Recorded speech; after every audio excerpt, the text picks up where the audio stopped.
जहां थोड़ी ही देर में बीजेपी कार्य समिति की बैठक होने जा रही है और कार्य समिति में केंद्रीय गृह मंत्री अमित शाह पहुंचे।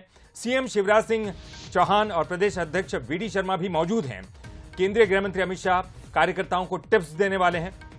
तो बड़ी बैठक कार्य समिति की, बीजेपी कार्य समिति की बैठक थोड़ी देर में ही शुरू हो जाएगी और केंद्रीय गृह मंत्री अमित शाह कार्यकर्ताओं को टिप्स देंगे। तस्वीरें आपको दिखा रहे हैं, आप इन तस्वीरों में देख सकते हैं मुख्यमंत्री शिवराज सिंह चौहान और केंद्रीय गृह मंत्री अमित शाह वहां पर पहुंच चुके हैं। कार्य समिति की बैठक का बस अब शुरू ही होने वाली है। तो और इस वक्त सीधे चलते हैं ग्वालियर, जहां हमारे साथ हमारे एग्जीक्यूटिव एडिटर मनोज सैनी जी हमारे साथ जुड़ गए हैं। मनोज जी, आप वहां पर मौजूद हैं। क्या कार्य समिति की बैठक शुरू हो चुकी है और कितनी देर लगी अगर नहीं हुई है तो, और वहां तैयारी किस तरह से चल रही है? कौन कौन जो प्रमुख नेता वहां पर पहुंच चुके हैं? देखिए, भारतीय जनता पार्टी की कार्य समिति तो सुबह से चल रही है, लेकिन बीच में लंच दिया गया था। अब सत्र शुरू हो गया और ये अंतिम सत्र इस कहलाएगा, क्योंकि इसमें अमित शाह पहुंच गया, केंद्रीय गृह मंत्री। और आप देखिएगा, थोड़ा नजारा मैं दिखा देता हूं बाहर का, जिस तरह पुलिस यहाँ तैयार है, लेकिन भीतर की तरफ ये कार्य समिति चल रही है। और आज कार्य समिति में बड़ी महत्वपूर्ण बात यह है कि अलग अलग जो अभी तक बात हुई है विकास के मुद्दे पर हुई है। 10 संकल्प सूत्र के साथ भारतीय जनता पार्टी बढ़ने जा रही है। सबसे अच्छी सरकार, मेरी सरकार, मेरी सरकार, भाजपा सरकार, अपनी सरकार, सबसे अच्छी सरकार, ये वो 3 नारे हैं जिसके सहारे भारतीय जनता पार्टी 2023 में। आशीष जी मेरे साथ जुड़े, रिपोर्ट कार्ड आप प्रस्तुत कर दिए, यहाँ की बैठक शुरू हो गई, किस तरह की टिप्स देने वाले हैं?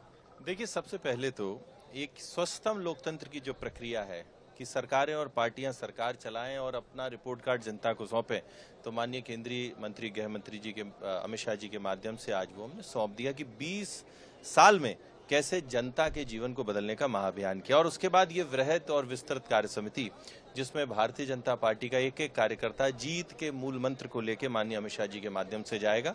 और इसमें कोई दो राय है ही नहीं, सबसे अच्छी सरकार है तो भारतीय जनता पार्टी की सरकार है, और सबसे ज्यादा भ्रष्ट अगर कोई सरकार है तो वो कांग्रेस की सरकार। मतलब भ्रष्टाचार के मुद्दे पर जो आपको घेरने की कोशिश कर रही कांग्रेस, आप उसको बताएंगे? देखिए, भारतीय जनता पार्टी सिर्फ और सिर्फ विकास की बात करती है, हमने क्या किया उसकी बात करती है। ये जिनका झोली खाली हो, जिन्होंने 15 महीने की सरकार में जनता को छलाव वादा खिलाफी की हो, वो नेगेटिव नैरेटिव लाते हैं। भारतीय जनता पार्टी पूरे गाजे बाजे के साथ अपना रिपोर्ट कार्ड लाई है और कांग्रेस के पास कुछ नहीं है, सिर्फ करप्शन नाथ और बंटाधार। चलिए, करप्शन नाथ और बंटाधार है जैसा कह रहे हैं आशीष जी, लेकिन मैं आपको बता देता हूं कि ये बैठक बड़ी महत्वपूर्ण है। और अमित शाह जब बोलेंगे मंच से, उससे पहले शिवराज सिंह चौहान, मध्य प्रदेश के मुख्यमंत्री वीडी शर्मा, और अंतिम जो भाषण होगा वो अमित शाह जी का होगा, गृह मंत्री का। निश्चित रूप से चंबल ग्वालियर से वो हुंकार भर रहे हैं, और चंबल ग्वालियर वो है जहां 2018 में भारतीय जनता पार्टी को उतना अच्छा साथ नहीं मिला। अब तो ज्योतिरादित्य सिंधिया भी भारतीय जनता पार्टी के साथ है, जैसे कैलाश विजयवर्गीय कह रहे थे, और भरोसा दिला रहे थे कि इस बार और बेहतर। अभी तक जो भी लोग मंच पर आए,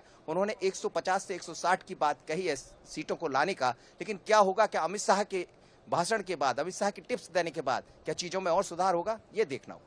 चलिए, आप नजरें बनाए रखिए मनोज जी, और लगातार अपडेट आपसे लेते रहेंगे। तो अमित शाह जो है वहां पर पहुंच चुके हैं और कुछ ही देर में वो कार्य समिति की बैठक को संबोधित भी करेंगे और टिप्स भी देंगे कार्यकर्ताओं को।